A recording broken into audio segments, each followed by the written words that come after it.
Hi everyone, welcome to my kitchen at Amber Marie Manor. Today I am going to share a secret with you. This is a secret of the South that I just learned on my recent trip to Natchez, Mississippi. This recipe is fabulous for a brunch, for a Sunday afternoon get together, all through the summer, anytime, because it takes all this fresh fruit that is in season right now. It is fabulous. Now, don't forget, smash that subscribe button and follow along on all our adventures. Recently, we traveled to Natchez, Mississippi and had a wonderful time.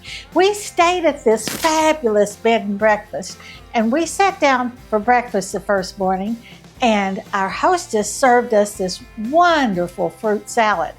And I was sitting there eating it, and I said, there's something special about this salad. It's not the normal. I said, what did you do? So she shared it with me, and we're gonna make it today. I don't have a written recipe. She just told me what it was, and I typed it in my phone. So hold on, this might be a bumpy ride, but let's get started. The first thing I want to add, I'm going to put it in this bowl as some grapes. I am going to add some green grapes. I don't know how many because she didn't tell me, but I'm just going to pull some off. These are green seedless grapes, and they are delicious. I've already tasted a couple. Don't tell anybody. So I'm just pulling off whatever I think I'm going to need to fill this bowl. I might have to put in more later, but right now I love green grapes, so I'm putting quite a few. Let's add my favorite are red grapes. I love red grapes. These are both seedless grapes, and I'm not cutting them in half because I just think they look so pretty like this. I'm just pulling them off of this vine, adding them. I love the color. I love the way the green and the red kind of go together. I love that they're seedless. That's what I like. So I've got a nice little combination here. Like I say, you can make this salad as big as you want, but we're going to add the ingredients and see how it goes. I'm going to tell you the ingredients as I go, but just remember, the ingredients are lots of delicious fruit. Next, let's add some delicious fresh pineapple. Oops, there it goes. Don't fall on the floor. This pineapple is, so good, and it's fresh pineapple. I just thought that would be the best. I love fresh pineapple. Let's get this one in here. Don't tell anybody. Today's video is sponsored by Spot and Tango. Here's how Spot and Tango works. You go to their website, you fill out a questionnaire about your dog. They're going to customize the food plan just for your dog. So if you have a dog who might have a little bit of a weight problem and you have got to get that weight trimmed back down so your dog stays healthy, they measure it out in a scoop. So like they send you this little scoop right here. There's no thinking about it, which I love. I hate having to measure. I hate having to worry. I love giving Winston what he wants. They call this not kibble, but unkibble. Human grade dog food, but cooked low and slow at really low temperatures so it preserves all of the good stuff, all of the aroma, all of the taste, all of the nutrients. It's made by vets. So they developed the formula so that it's safe for your dog. In fact, on the package, it says right here, your dog should live forever. And the secret to making your dog have a wonderful, long life is the food that we give him. If you get in some Spot and Tango and your dog doesn't love it, they will actually give you your money back. What have you got to lose? Your first bag is actually gonna be 50% off if you use the exclusive code given to us, which is Winston50. You save 50% off the bat right there. With Spot and Tango, there's not this laundry list of ingredients and dyes and artificial things. The ingredients are actually right on the front of the bag. It doesn't have to go in the refrigerator, which I love. Let me know what you think. Use that code Winston50 to get 50% off your first bag of this amazing unkibble. Happy dog, happy life. So let's mix this up real quick. I'm not gonna have room for a whole lot more. I got my two favorites in there. Now I'm gonna add some little oranges. These little oranges right here, I just peeled them. I have about 5 oranges right here. That might be too many. We'll see. Like I said, there's no recipe for this. You're just going to have to do it. Okay. That's probably about 3.5, maybe 4 little oranges. Look how pretty that looks. I love the colors. There's nothing better in the summer or spring than a fresh fruit salad because all of these fruits are in season and they are so good and they're so ripe and you just want to eat a ton of them. I think I have 10 strawberries. I'm just going to put them all in because everybody likes strawberries. Look how pretty that looks already. Oh my gosh. I hope I have a big enough bowl. Next, we have some delicious blackberries. I mean, look at the texture. That, you know, in decorating, you always want some texture. The same as with cooking. The different texture in this salad is going to make it so gorgeous. Look how pretty this is. Okay. How about some luscious, delicious blueberries? Oh my gosh, I love blueberries. That's one of my very favorite fruits. I'm going to eat one. Look at this. This is good. That's some good stuff. Let's just put the whole thing in there. Well, what's a fruit salad without raspberries? You've got to have raspberries. Okay. Oh, there goes a... Here, we're just going to put them all in. That's like a little pint of raspberries, a little pint of blueberries, and blackberries. Oh my gosh, this is pretty and it smells so good. Now, this is a normal fruit salad right here. But like I said, I asked her, I said, something tastes different. What is it? And she goes, well, I did make a little dressing. I said, aha, I knew it. I said, okay, give me the recipe. I got to know what it is because it was really good. And she said this, equal parts of lime, honey, and then some ground ginger. Doesn't that sound good? So let's make the dressing. I got to have a little bowl here. I've got this old glass juicer. I love this thing. I've had this forever and we're going to use it and we're going to cut up this lime. I'm going to go like this because if you take your lime or your lemon and you push it on your counter like this, it kind of lets the juice come out and makes it easier because this lime is a little tough, a little hard.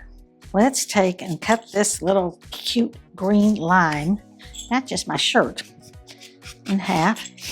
Oh, it smells good. It really does. You don't measure the honey first because you can always measure enough honey, but the lime is a little trickier. You're not sure how much you're going to get out of your lime. I think I've squeezed just about as much lime as I can out of this. I did both halves. So let's measure and see how much we got. It's pretty full. I'm going to start with 1/3 cup. See if it's 1/3, 1/4, or 1/2. We'll see. Look at that. Look at that. 1/3 cup, if I do say so myself. Here we go. So we've got 1/3 cup of lime juice. Smells really good and limey. Okay, now, she told me, we hope this is going to be right. 1/3 cup of honey, equal parts of honey. So we're going to put 1/3 cup in there. You know what? I'm going to do it this way. It's a lot easier. So this, it was just a little bit shy of 1/3 cup. There we go. Pure honey. Lime, honey. Here we go. You guys are experiencing this the first time, and so am I. If it doesn't turn out, I'll let you know. This is just a really great idea, I think, to make just a little dressing on that fruit. It just tasted so good. I was so surprised. I thought, there's something else on this fruit. If you would have put some fresh apples in here, this lime would help that apple not turn brown, because the acid in it, the citrus, keeps that apple nice and pretty. So same with a banana. So I think that's a really good idea. Okay, let's add the ginger. Let's start with 1/4 of a teaspoon. I think 1/8 of a teaspoon is not enough. So we're going to just measure it out. This is 1/4 of a teaspoon. I hope that's not too much. Here we go. We're going to taste it and see. I've got some little bumps I'm going to try to get out of there. Yes, I think you could use fresh ginger too, fresh ground ginger. She just said ground ginger. So I thought about buying some fresh ginger. Then I thought, no, I think this is what she meant. I've got it stirred up real good. I'm going to taste it a little bit on a spoon and see. That's good. It's a little sweet. It's a little tart. And that little ginger just added a little punch to it. It's going to be so good and delicious, I think. Here's kind of what it looks like. Isn't that gorgeousness? I think that's a right amount for this. You don't want to overpower it. You want just enough to make it taste fresh. Okay, so here we are. We're going to put this in just kind of a little at a time and then stir it up, because I want it to get all over that fruit. Every single piece of fruit. Oh, so don't roll off, raspberry. Stay in the bowl where you belong, like a good little raspberry. Okay, I'm stirring it up a little bit. I should have got a bigger bowl, I think. Okay, here we go. Let's add a little more. Ooh, there it goes. I'm trying to get down to the bottom row. Okay, mix this up. I wish we had smell-o-vision so you could smell this. It smells great. It looks good. It's going to be delicious. And I mean, look how pretty this is for your summer, for your any kind of a brunch, a party. You're having friends over and you don't want to do something real heavy. You could have this. You could add a little cream to it. What about ice cream? Oh, yeah, honey. You know what else is good with this? Oh, don't tell anybody. I think like pound cake. You could cut some slices of pound cake or shortbread and just serve it and put some whipped cream over it. You've got a really great, okay, I'm going to use all of it. You got a really great dessert. You could get those little cakes that they use for strawberry shortcake, and that would be delicious. But I think a nice pound cake that you could just buy at the store and cut it up, serve this on top, add your whipped cream. Honey, you got a good Southern dessert from Natchez. Stirring it up real good. It's going to taste good. Frozen. Yeah, Amber would like it frozen because she likes everything frozen. She freezes grapes all the time. There's another frozen salad I'll make for you someday that she just absolutely loves. Okay, I'm going to taste a little orange. See how it is. Shut the front door. That is so good. Oh my golly. Oh my gosh. Let's put it in this beautiful bowl. It's always important to taste this, because this is not an exact science recipe. So if you think you want it a little more sweeter, add a little more honey. Are you ready? We're going to put it in this gorgeous crystal bowl. Isn't that pretty? That is going to serve up so beautifully. It's already making its own juice. And so that would be really good on your counter. Uh-oh, there it goes. Just dump it in there. My spoon says, serve with love. I'm going to serve some with love. This is a pretty little dish that we have here at the manor. I'm going to get a little bit of all the fruit in there. I'm going to need some more grapes. Oh, these little blueberries just keep rolling off. Look at all these gorgeous colors, and doesn't it look just so fresh and good? You've got all the fruit, all the colors, and that great little sauce on top. I think you're going to like this one. I'm going to taste it.